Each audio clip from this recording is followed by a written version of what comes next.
और दोस्तों कैसे हाल चाल है आपके। तो दोस्तों आज आपसे बात करेंगे निफ्टी 50 के बारे में और निफ्टी 50 के बारे में भी कुछ ऐसे पॉइंट्स के ऊपर बात करेंगे जो इस महीने आपको ये बताता हुआ दिखाई देगा। चार्ट के ऊपर मैं आपको दिखाऊंगा कि किस तरीके से सिचुएशन बनती हुई दिखाई दे रही है और इस महीने चार्ट को देखने के बाद भी अगर आप नहीं संभले फिर मुझे लगता है कि आपका अकाउंट साफ़ होने से कोई भी नहीं बचा पाएगा। देखिए मैं आपको डराने की कोशिश नहीं कर रहा हूं बल्कि चार्ट को समझाने की कोशिश कर रहा हूं और चार्ट के ऊपर जो इंडिकेशन निकल के आ रहे हैं उसको हमें इग्नोर नहीं करना चाहिए। देखिए आज की अगर बात करें निफ्टी की तो किसने सोचा था कि निफ्टी में एक बड़ी गिरावट होगी मार्केट क्लोज होते होते, क्योंकि ओपनिंग प्राइस अगर देखेंगे आप निफ्टी का आज सुबह का ओपनिंग देखेंगे फ्रेंड्स तो कल के मुकाबले में 200 पॉइंट्स के आसपास हमें बढ़त के साथ ये ओपन होता हुआ दिखाई दिया था और दिन के ट्रेड होते होते ये 600 पॉइंट्स तक भी हमें बढ़ता हुआ दिखाई दिया था। तो अचानक क्या हुआ कि दिन के क्लोज होते होते एक बड़ी गिरावट हुई और गिरावट के बाद ये अब हमें 250 पॉइंट्स नीचे क्लोज होता हुआ दिखाई दिया है। तो देखिए बढ़त के बाद गिरावट की अगर बात करेंगे तो उसका एक बड़ा रीज़न ये रहा कि फाइनेंशियल कंपनीज़ में लॉस निकल कर सामने आ रहे हैं और इसी के चलते मार्केट में फियर का माहौल हमें बनता हुआ दिखाई दिया है, क्योंकि फाइनेंशियल कंपनीज़ किसी भी इकोनॉमी का बैकबोन रहती हैं और उनमें अगर लॉस निकल कर सामने आएंगे तो इकोनॉमी की बहुत ज़्यादा चिंता फिर बढ़ जाती है।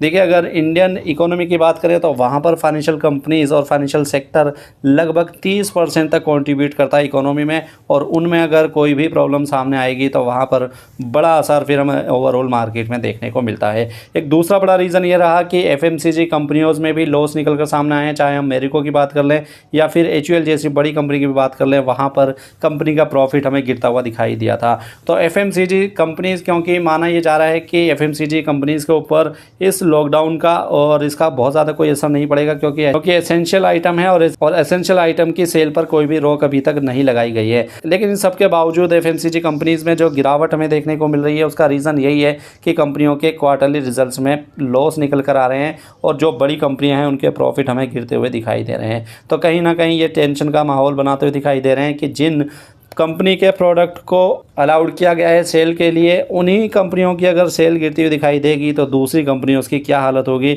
मारुति सुजुकी एक बड़ा एग्जांपल हमारे सामने है जिसकी डोमेस्टिक सेल हमें 0 होती हुई दिखाई दी अप्रैल मंथ की। तो ये तो हो गई न्यूज़ बेस्ड की न्यूज़ के बेसिस के ऊपर सेंसेक्स में हमें गिरावट देखने को मिल रही है। चलिए अब मैं चार्ट के ऊपर आपको लेकर चलता हूं और उस चार्ट के थ्रू आपको समझाने की कोशिश करता हूं कि आखिर क्या इंडिकेशन निकल कर आ रहे हैं जो हमें इग्नोर नहीं करने चाहिए मई मंथ के लिए। तो एमएससीडी इंडिकेटर मैंने लगा लिया है। ऊपर आप निफ्टी 50 का चार्ट देख सकते हैं और नीचे एमएससीडी इंडिकेटर लगाया हुआ है। अब इंडिकेटर के ऊपर इतना क्यों भरोसा किया जाता है और स्पेशली एमएससीडी इंडिकेटर के ऊपर, यहाँ पर इस चार्ट के थ्रू आप आसानी से समझ सकते हैं। देखिए जब कभी भी ये जो रेड वाली लाइन आपको एमएससीडी में दिखाई दे रही है, यहाँ पर ये जो रेड लाइन है ये रेड लाइन मानी जाती है सिग्नल लाइन और ब्लैक लाइन को बोला जाता है एमएससीडी की लाइन। तो जब कभी भी रेड लाइन ब्लैक लाइन से ऊपर जाती हुई दिखाई दे यानी कि एमएससीडी लाइन से ऊपर निकल जाए तो माना जाता है कि उस शेयर में या उस इंडाइसिस में हमें गिरावट देखने को मिल सकती है और यही यहाँ पर हमें देखने को मिल रहा है। इस पॉइंट के ऊपर आप देख सकते हैं आज भी ठीक ठाक लेवल्स पर सेंसेक्स हमें दिखाई दे रहा था 9,360 रुपये के आसपास, 70 रुपये के आसपास, इनफैक्ट 9,390 रुपये के आसपास था।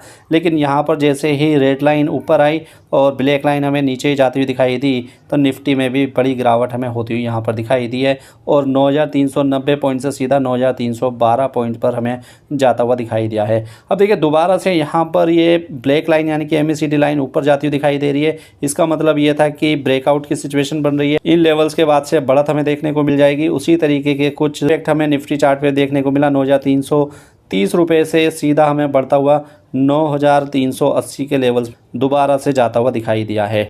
लेकिन इस बढ़त के बाद दोबारा से देखिए आप यहाँ पर देख सकते हैं कि रेड वाली लाइन यानी कि जो सिग्नल लाइन है वो दोबारा से एमएससीडी लाइन के ऊपर हावी होती दिखाई दे रही है और इसी का ये इंडिकेशन निकल कर आता है कि कहीं ना कहीं गिरावट स्टार्ट हो रही है। तो देखिए इसका असर आप दोबारा से निफ्टी के ऊपर देख सकते हैं कि उसके बाद से लगातार गिरावट हो रही है और गिरावट के बाद हमें 250 पॉइंट्स निफ्टी हमें टूटता हुआ दिखाई दिया। आगे की चार्ट आप देख सकते हैं आराम से, यहाँ पर इसमें सीधा सीधा देखने को मिल रहा है कि कैसे जब सिग्नल लाइन एमएससीडी लाइन के ऊपर हावी होती दिखाई देती है तो वहाँ पर कमज़ोरी के संकेत मिलते हैं और वहाँ से गिरावट स्टार्ट हो जाती है। तो यहाँ पर मैंने लाइव निफ्टी के चार्ट के ऊपर आपको दिखा दिया है कि किस तरीके से MACD काम करता है। तो इसी के लिए MACD के ऊपर बहुत ज़्यादा भरोसा किया जाता है और जो ट्रेडर्स हैं इंट्राडे करते हैं या फिर पोजिशनल ट्रेड करते हैं, स्विंग ट्रेडिंग करते हैं, वो MACD इंडिकेशन के ऊपर बहुत ज़्यादा रिलाय करते हैं, उसके ऊपर भरोसा करते हैं, क्योंकि बहुत हद तक हमें एक आइडिया देता है कि क्या सिचुएशन आने वाले टाइम में बनती हुई दिखाई देगी। तो अब बात करते हैं कि पिछले 1 महीने की चार्ट के ऊपर देखेंगे और 1 महीने की चार्ट को देखने के बाद निफ्टी चार्ट देखेंगे, साथ में MACD इंडिकेटर को देखेंगे, वहाँ पर क्या सिग्नल निकल कर आ रहा है। पिक्चर क्लियर हो जाएगी कि आने वाला टाइम कैसा रहने वाला है। तो 1 महीने की चार्ट मैं आपके सामने लगा लेता हूँ। तो 1 महीने की चार्ट मैंने लगा ली है और 1 महीने की चार्ट पर आप देख रहे हैं कि निफ्टी में बढ़िया उछाल हमें देखने को मिल रहा है, क्योंकि मार्च और अप्रैल के स्टार्टिंग के पॉइंट से बढ़िया बढ़त हमें निफ्टी में देखने को मिली थी। लेकिन अब देखिए आप नीचे MACD लाइन दे रखी है मैंने, और MACD लाइन के ऊपर आप देख सकते हैं, इसको मैं थोड़ा सा बड़ा कर देता हूँ। यहाँ पर देखिए मैंने आपको बताया था कि जब कभी MACD लाइन यानी कि ब्लैक वाली लाइन ऊपर रहती है तो ये मान के चला जाता है कि अभी मोमेंटम पॉजिटिव बना हुआ है और बढ़त हमें बनी रह सकती है। तो देखिए आप यहाँ पर देख सकते हैं कि 26 मार्च के आसपास वो पॉइंट था जब ब्लैक लाइन हमें सिग्नल लाइन से ऊपर जाती हुई दिखाई दे रही है, यानी कि MACD लाइन हमें सिग्नल लाइन पर हावी होती हुई दिखाई दे रही है और लगातार हावी होती रही। MACD और सिग्नल लाइन के बीच का अगर गैप देखेंगे तो देखिए मार्च से लेकर अप्रैल 20 और 20 के बाद भी इवन 25 तक काफ़ी बड़ा गैप हमें इन दोनों लाइंस में देखने को मिल रहा है। तो साफ इंडिकेशन दे रहा था कि आने वाले टाइम में भी बढ़त लगातार बनी रह सकती है। इसीलिए पूरे हमने अप्रैल मंथ में देखा बढ़िया रिटर्न्स निकाल कर दिए हैं। लेकिन अब डराने वाली सिचुएशन ये बन रही है, अब देखिए 1-1.25 महीने बाद दोबारा से सिग्नल लाइन MACD लाइन पर हमें हावी होती हुई दिखाई दे रही है और ये पॉइंट मैं आपको दिखाने की कोशिश करता हूँ, क्योंकि दोबारा से सिग्नल लाइन MACD लाइन के ऊपर हावी हो रही है और 1 महीने की चार्ट के ऊपर ये संकेत दे रहा है कि आने वाले कम से कम 15-20 दिन मार्केट के लिए खतरनाक साबित हो सकते हैं और लगातार गिरावट हमें होती हुई दिखाई दे सकती है। अब देखिए यहाँ पर बार्स भी आप देख सकते हैं कि पीछे बार्स में लगातार हमें बढ़त देखने को मिल रही थी और ग्रीन बार्स देखने को मिल रहे थे, लेकिन पिछले 3-4 दिन से ये बार्स हमें नेगेटिव होते हुए दिखाई दे रहे हैं। तो साफ MACD इंडिकेटर के ऊपर आपको समझ में आ रहा है फ्रेंड्स कि आने वाले टाइम में भी मार्केट में इसी तरीके की गिरावट हो सकती है। तो इसलिए मैं बोल रहा हूँ फ्रेंड्स कि इन इंडिकेशंस को इग्नोर नहीं करना चाहिए। अगर इनको इग्नोर करेंगे तो अकाउंट खाली होने से कोई नहीं बचा पाएगा। उम्मीद करता हूं कि अब आप समझ गए होंगे क्या इंडिकेटर्स निकल कर आ रहे हैं और इसको समझने के बाद आप अपनी स्ट्रेटजी को उसी के अकॉर्डिंगली चेंज करेंगे।